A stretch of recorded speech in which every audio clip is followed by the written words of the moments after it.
ಎಲ್ಲ ನಾಗರಿಕರ ಪರವಾಗಿ ನರೇಂದ್ರ ಮೋದಿಯವರಿಗೆ ಹುಟ್ಟುಹಬ್ಬದ ಹಾರ್ದಿಕ ಶುಭಾಶಯಗಳನ್ನು ಕೋರ್ತಾ ಇದ್ದೀವಿ.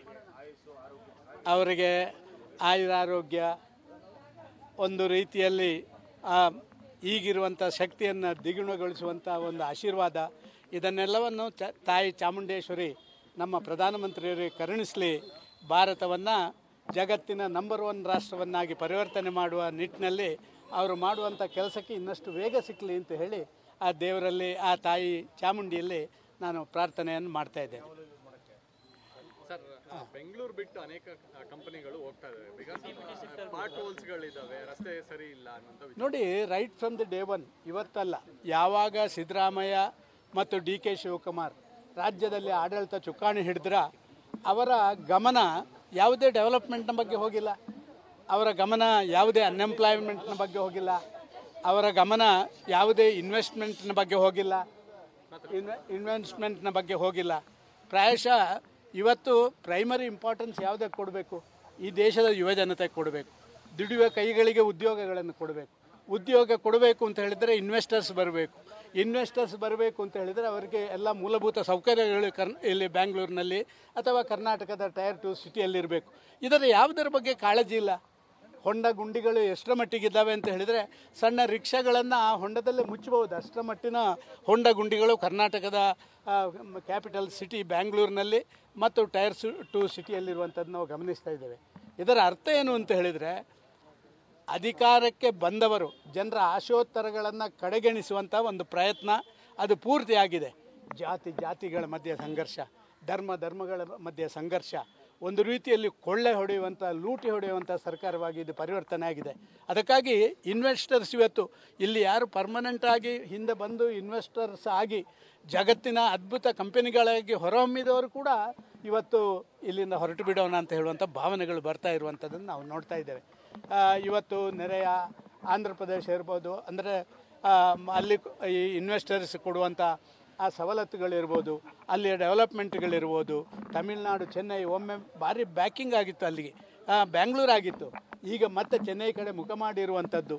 ಇದೆಲ್ಲವನ್ನು ನೋಡಿದರೆ ಒಂದು ರೀತಿಯಲ್ಲಿ ಈ ಸರ್ಕಾರ ಸಾಮಾನ್ಯ ಜನರಿಗೆ, ವಿಶೇಷವಾಗಿ ಯುವಕರಿಗೆ ಒಂದು ಶಾಪವಾಗಿ ಪರಿಣಮಿಸಿದೆ ಅಂತ ನಾನು ಭಾವಿಸ್ತಾ ಇದ್ದೇನೆ. ಇನ್ನು ಸ್ವಲ್ಪ ದಿನ ಇದೆ ಅವರಿಗೆ ಕುರ್ಚಿ. ಆ ಇರುವಷ್ಟು ದಿನ ಸ್ವಲ್ಪ ಜಗಳ ಬಿಟ್ಟು ದಯವಿಟ್ಟು ಆ ದುಡಿಯುವ ಕೈಗಳಿಗೆ, ಉದ್ಯೋಗಗಳನ್ನು ಬೇಡುವಂಥ ಕೈಗಳಿಗೆ ಉದ್ಯೋಗಗಳನ್ನು ಕೊಡುವಂಥದ್ದು ಮಾಡಬೇಕು ಅಂತ ಹೇಳುವಂಥ ಆಗ್ರಹವನ್ನು ನಾನು ಮಾಡ್ತಾ ಇದ್ದೀನಿ. ಈಗ ಸಮೀಕ್ಷೆ ವಿಷಯದಲ್ಲಿ ಗಲಾಟೆಗಳಾಗ್ತಾ ಇದೆ. ವೀರಶೈವ ಲಿಂಗಾಯತ ಅಥವಾ ಇತರೆ ಈ ರೀತಿ ತಮ್ಮ ಗಮನಕ್ಕಿದೆ, ಏನು ಹೇಳ್ತೀರಿ, ಅಭಿಪ್ರಾಯ?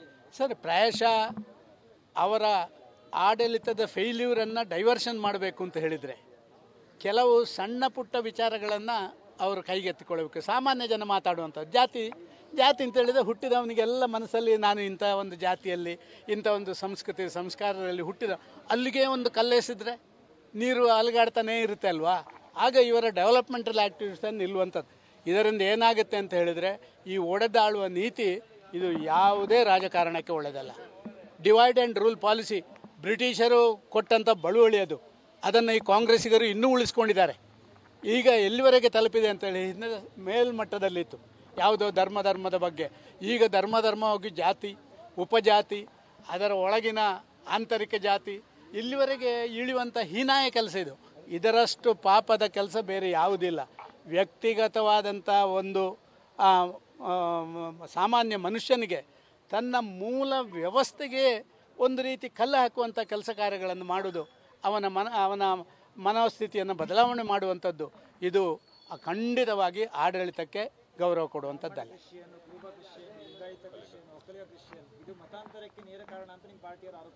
ಅದು ಆರೋಪ ಅಲ್ಲ, ದಿಸ್ ಇಸ್ ಟ್ರೂ. ನೋಡಿ, ಹಿಂದೆ ಮತಾಂತರಗಳನ್ನು ಮಾಡ್ತಾಯಿದ್ರು.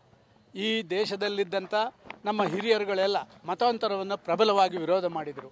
ಒಂದು ರೀತಿ ಮತಾಂತರಗಳನ್ನು ಕೇವಲ ಒಂದು ಧರ್ಮಕ್ಕೆ ಸೀಮಿತ ಮಾಡಿದರು. ಈಗ ಮತಾಂತರವನ್ನು ಜಾತಿಗೆ ಸೀಮಿತ ಮಾಡಿದ್ದಾರೆ.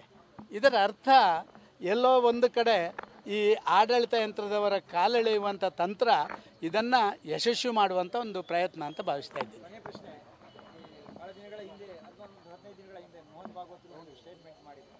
75 ವರ್ಷ ಆಗ್ತಾ ಇದ್ದಂಗೆ ಅಧಿಕಾರದವರೆಲ್ಲ ಸ್ವಲ್ಪ ಹಿಂದಕ್ಕೆ ಬರಬೇಕು ಅಂತ. ವರ್ಷ ಇವತ್ತು 75ನೇ ವರ್ಷ ನರೇಂದ್ರ ಮೋದಿ ಅವರು, ಅದ್ರ ಬಗ್ಗೆ ಏನು ತಮ್ಮ ಕಮೆಂಟು? ಸರ್, ಈಗ 75 ವರ್ಷ ಅಂತ ಹೇಳಿದರೆ ಹಿಂದಿನ ದಿನಗಳಲ್ಲಿ ನಿಮ್ಮ ಜೀವಿತಾವಧಿಯೇ ಕಡಿಮೆ ಇತ್ತು ಸರ್. 60 ವರ್ಷದಲ್ಲಿ ಸಾಯ್ತಾಯಿದ್ರು. 70 ವರ್ಷ ಅಂತ ಆಯಿತು. ಈಗ 85 ವರ್ಷ ಅಂತ ಹೇಳ್ತಾರೆ. ಜಾಗತಿಕ ನಮ್ಮ ಇತ್ತೀಚಿನ ದಿನಗಳಲ್ಲಿ ಅಂಕಿಅಂಶಗಳ ಪ್ರಕಾರ ಮನುಷ್ಯನ ಪ್ರಾಯ 85 ವರ್ಷ ಆಗಿದೆ. ಆದ ಕಾರಣ 75 ಇದ್ದದ್ದು ಕೂಡ ಮೇಲೆ ಹೋಗಬೇಕಲ್ಲ. ಹಾಗಾಗಿ 80ರವರೆಗೆ ಇರ್ಬೋದು.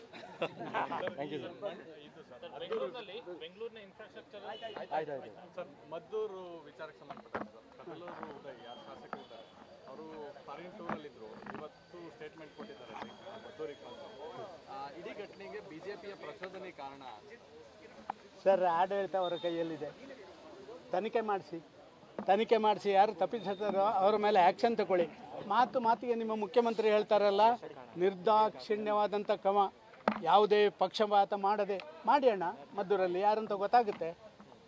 ಫಾರಿನಲ್ಲಿ ಕೂತ್ಕೊಂಡು ಅಲ್ಲಿಂದಲೂ ರಿಮೋಟ್ ಕಂಟ್ರೋಲಲ್ಲಿ ಮಾಡ್ಬೋದು. ಇವತ್ತು ನೋಡಿ, ಒಂದು ಮೊಬೈಲ್ ಇದ್ದರೆ ಏನೆಲ್ಲ ಮಾಡೋಕ್ಕಾಗುತ್ತೆ ಅಂತ.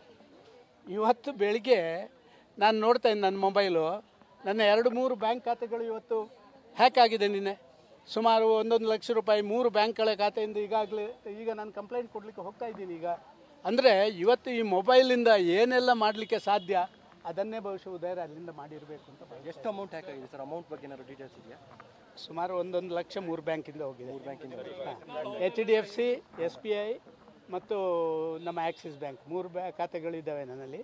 ಅದನ್ನು 3ರಿಂದಲೂ ಕೂಡ ನಿನ್ನೆ ದಿನದಲ್ಲಿ UPI ಮುಖಾಂತರ ಹ್ಯಾಕ್ ಆಗಿದೆ. ನಾನು ಬ್ಯಾಂಕ್ನ ಅಧಿಕಾರಿಗಳಿಗೆ ತಿಳಿಸಿದ್ದೇನೆ. ಈಗ ಸೈಬರ್ ಕ್ರೈಮಿಗೆ ಕಂಪ್ಲೇಂಟ್ ಕೊಡುವಂಥದ್ದು ಮಾಡ್ತಾಯಿದ್ದೆ. ನಾನು ಈ ರಾಜ್ಯದಲ್ಲಿ ಆಡಳಿತ ಮಾಡುವವರಲ್ಲಿ ಒಂದು ಹೇಳುವಂಥದ್ದು, ಇವತ್ತು ಸಾಮಾನ್ಯ ಜನರು ಕೂಡ ದಿನನಿತ್ಯ ಈ ರೀತಿಯ ಸೈಬರ್ ಕ್ರೈಮ್ಗಳಾಗುವಂಥದ್ದನ್ನು ಹತೋಟಿ ಮಾಡಬೇಕು ಅಂತ ಹೇಳುವಂಥದ್ರ ಬಗ್ಗೆ ಗಮನ ಕೊಡುವಂಥ ಒಂದು ಪ್ರಯತ್ನ ಕೂಡ ಸರ್ಕಾರಗಳಲ್ಲಿ ನಡೀತಾ ಇದೆ. ಸರ್, ಯತ್ನಾಳ್ ಹೋದಲ್ಲೆಲ್ಲ ಹಿಂದೂ ಕಾರ್ಯಕರ್ತರೆಲ್ಲ ಸೇರ್ತಾ ಇದ್ದಾರೆ ದೊಡ್ಡ ಸಂಖ್ಯೆಯಲ್ಲಿ. ಬಿಜೆಪಿನ ಸೈಡ್ಲೈನ್ ಮಾಡ್ತಿದ್ದಾರೆ. ನೋಡಿ ಸರ್, ಹಿಂದೂಯಿಸಮ್ ಅಂತ ಹೇಳುವಂಥದ್ದು ಯಾವುದೇ ಒಂದು ಪಕ್ಷಕ್ಕೆ ಸೀಮಿತ ಅಲ್ಲ. ಹಿಂದೂಯಿಸಮ್ ಅಂತ ಹೇಳೋದು ಯಾವುದೋ ಒಂದು ಸಂಘಟನೆಗೆ ಸೀಮಿತ ಅಲ್ಲ. ಈ ದೇಶದಲ್ಲಿ ಬದುಕುವವರೆಲ್ಲ ಹಿಂದೂಗಳು ಅಂತ ನನ್ನ ವ್ಯಾಖ್ಯಾನ ಪ್ರಕಾರ ಈ ದೇಶದಲ್ಲಿ ನೀರನ್ನು ಬೀಸುವ ಗಾಳಿಯನ್ನು ಸೇವನೆ ಮಾಡುವವರು, ಈ ದೇಶದಲ್ಲಿ ಹರಿಯುವಂಥ ನೀರನ್ನು ಕುಡಿಯೋರು, ಈ ದೇಶದಲ್ಲಿ ಉತ್ಪನ್ನ ಆಗುವಂಥ ಇದೊಂದು ಹಿಂದೂ ದೇಶ. ಈ ಹಿಂದೂ ದೇಶದ ಅಲ್ಲಿರುವಂಥವ್ರು ಎಲ್ಲ ಹಿಂದೂಗಳು. ಹೋದಲ್ಲಿ ಎಲ್ಲರೂ ಸೇರ್ಬೋದು. ಜನ ಸೇರ್ತಾರೆ, ಕೆಲವು ಕಡೆ ಸೇರಿಸ್ತಾರೆ. ನಿಮ್ಗೆ ಗೊತ್ತಲ್ಲ, ಆ ಸೇರಿಸುವಂಥ ಪ್ರವೃತ್ತಿ ಇವತ್ತು ಎಲ್ಲ ಕಡೆ ಕೂಡ ಜಾಸ್ತಿ ಆಗ್ತಾ ಇರುವಂಥದ್ದು ನೋಡ್ತೇವೆ. ಅದು ಅವರಲ್ಲೇ ಕೇಳಬೇಕು, ನನಗೆ ಹೇಳೋಕ್ಕಾಗಲ್ಲ. ನ್ಯೂಸ್ ಫಸ್ಟ್, ನಿರ್ಭೀತಿಯಿಂದ ನಿಮ್ಮ ಪರವಾಗಿ.